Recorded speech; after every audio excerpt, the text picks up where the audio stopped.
បងនៅចងចាំបានរឿងព្រំយ៉ារឿងស្រកលយ៉ានតាមសូមតោតែបងមិនស្ដាប់ហេតុផលដល់ពេលដែលបងត្រូវចេញពីអូនហេតុផលមានស្ងួនបងមិនព្រមស្ដាប់ក៏មិនបានយកแรงគុំហងទិញទួយមិនជួនអ្វីដែលបងធ្លាប់គិតទុំយូរហើយបងដឹងច្បាស់ថាយើងទាំងពីរមិនអាចជួបគ្នាឡើយទើបមិនបកក្រោយឲ្យអូនទឹកភ្នែកទី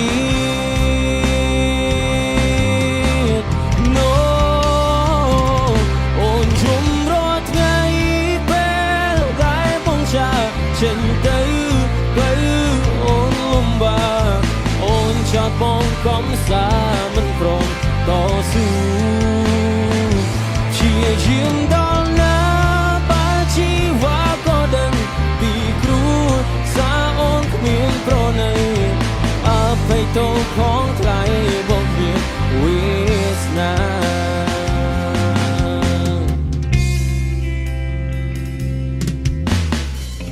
នៅតែស្រឡាញ់ញូនដូចដើមពេលខ្លះចង់ផ្ដើមស្នេហ៍ឡើងវិញ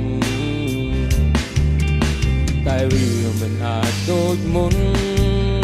អ្វីត្រូវចំទៅហើយជីវ៉ាយើងត្រូវឈឺផ្សារៀងខ្លួនក៏មិនមែនយកแรงគុំហងទិញទួយមិនជួនអ្វីដែលបងធ្លាប់គិតទុំយូរហើយបងដឹងច្បាស់ថាយើងទាំងពីរមិនអាចជួបគ្នាឡើយទើបមិនបកក្រោយឲ្យអូនទឹកភ្នែកទី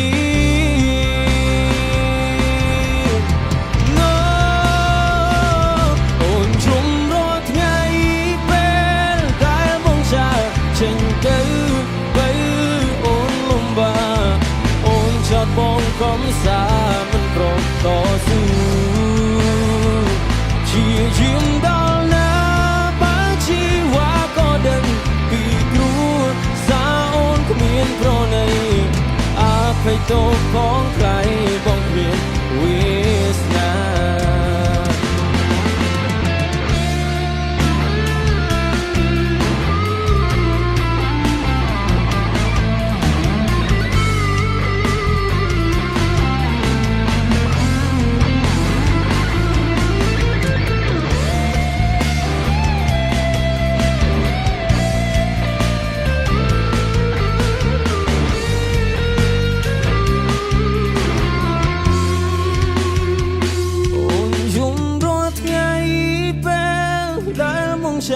ចេញទៅទៅអូនលំបាកអូនចោទបងកំសាមិនព្រមតស៊ូជាជាងដល់ណាបាជីវ៉ាក៏ដឹងពីគ្រូសាអូនគ្មានប្រណីអភ័យទោសផងថ្លៃបងគ្មានវាសនាជាជាងដល់ណាបាជីវ៉ាក៏ដឹងពីគ្រូសាអូនគ្មានប្រណីអភ័យទោសផងថ្លៃបងគ្មានវាសនា